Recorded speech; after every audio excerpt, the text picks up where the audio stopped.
souvent. Changement de narratif. Mais pourquoi pensez-vous que je le dis? Parce que le Congo est mal raconté. Ceux qui parlent du Congo en parlent de quelle manière? Les plus souvent, c'est les médias internationaux. Mais nous sommes dans une école de journalisme.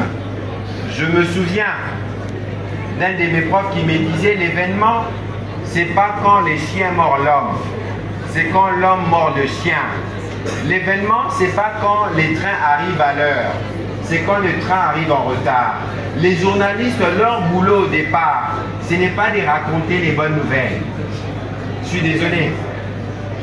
Notre boulot, c'est d'être sûr, les plus souvent, de dire ce qui ne va pas pour que ça s'améliore. C'est en cela qu'on nous considère comme quatrième pouvoir.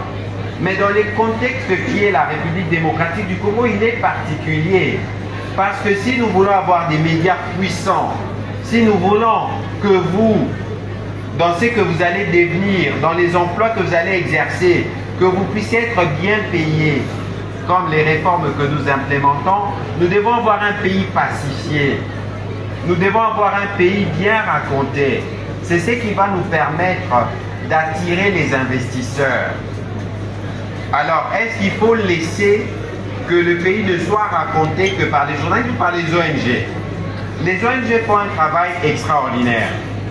On ne va pas ne pas reconnaître le travail qui est fait par les ONG.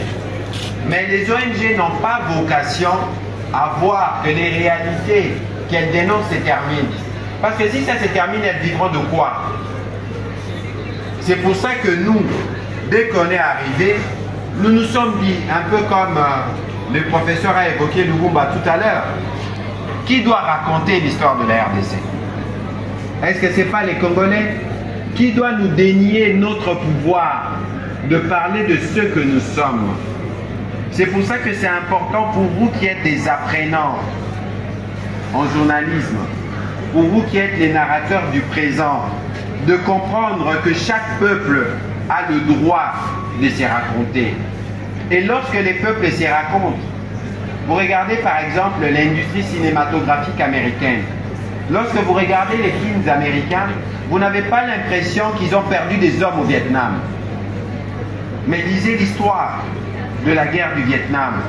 Vous allez voir les défaites ou les pertes que les Américains ont subies là-bas. Et donc il y a un besoin pour nous de comprendre et de raconter notre histoire avec notre propre mot, nos propres mots, avec notre recul.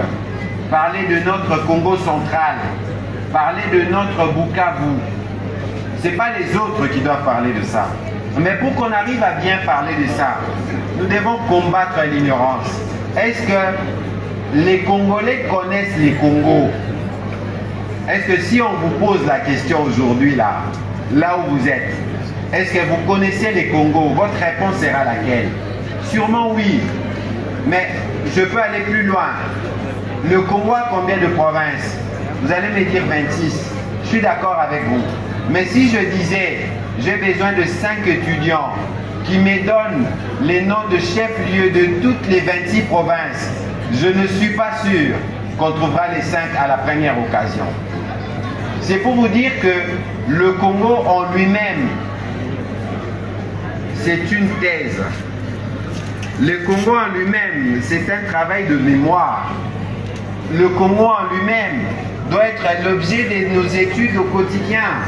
Parce que lorsque vous parlez à Kambaï Bouacha, lorsqu'il vous parle du Congo qu'il a connu, ou des merveilles de langue congolaise, vous vous rendez compte que vous êtes ignorant. Alors vous qui êtes les narrateurs en formation, est-ce que vous vous donnez